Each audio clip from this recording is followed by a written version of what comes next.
Joe, how surprised are you and the locker that you'll be calling Washington Capitals postseason hockey? I mean, it's been a wild season. There've been ups, downs, injuries. There've been, guys that that Spencer Carbery and the coaching staff wish they had on the roster, like Nicholas Backstrom had to basically retire due to health reasons.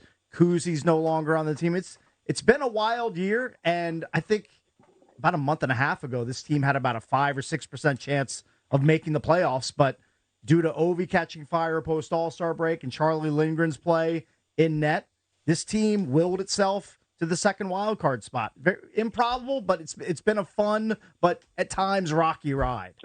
You hit on a lot of things there, Cakes. Yeah, this is the time of year where hockey fans get ready to watch a lot of great hockey. And I think you said, Locker and I were ready to watch a lot of great hockey, but now the Caps are going to be participating in it.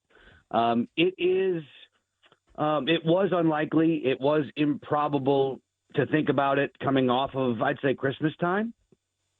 There were at least 2 or 3 times during this 6-month run, this 82-game run, where you thought things might spiral the wrong way and they really might bottom out and be a spectator this time of season.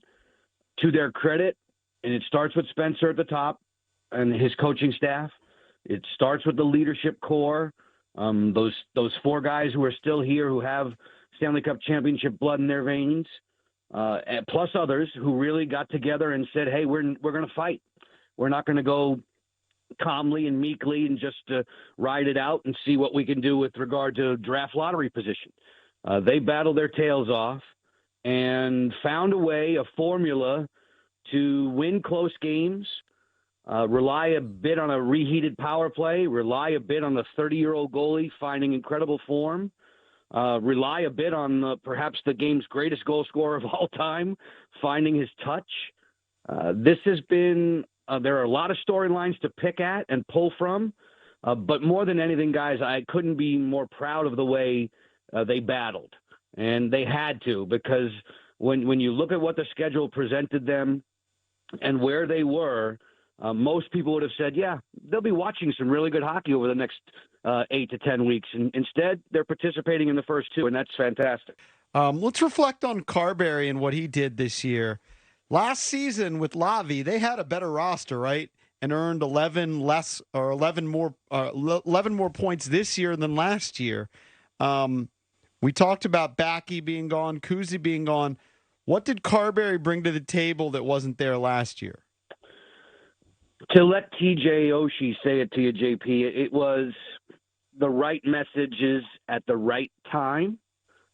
Spencer is amazingly intense, and you know that when you speak with him. You know that when you're in front of him. You know that especially in losing efforts. After games, if they lose, get out of his way. He's one of those guys who just cannot stand losing. But it's been whatever that he's been saying, whatever that he's been preaching behind closed doors in that dressing room at the right moment. TJ Oshie says it's not just the message, it's the timing of the message.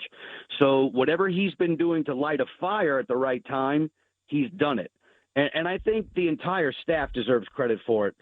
Kirk, Mitch, Scott, all the way through, Kenny, the skills coach, all the guys, the video coaches, Brett and Emily, they have worked really well together in this first season collectively.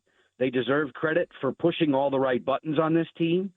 And I would say, guys, after Kuznetsov left town, so that's the trade deadline, right? After that point, Spencer finally, I think, settled on the way they have to play for them to be competitive and for them to earn their points in the standings and possibly sniff either third place in the Metro or a wild card spot. I would trace it back to the deadline when all of a sudden management, Brian McClellan, has to make decisions, and things weren't looking so good at that time. You trade away a veteran defenseman in Edmondson.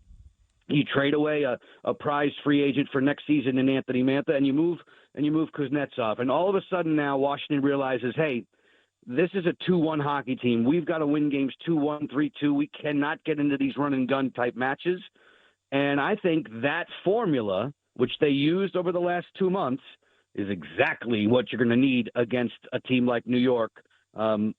With every reason, the Rangers are the prohibitive favorite in this series. They deserve to be, but the Capitals have the right formula to frustrate them. Now the question is, can they frustrate them over 7 games and beat them 4 times?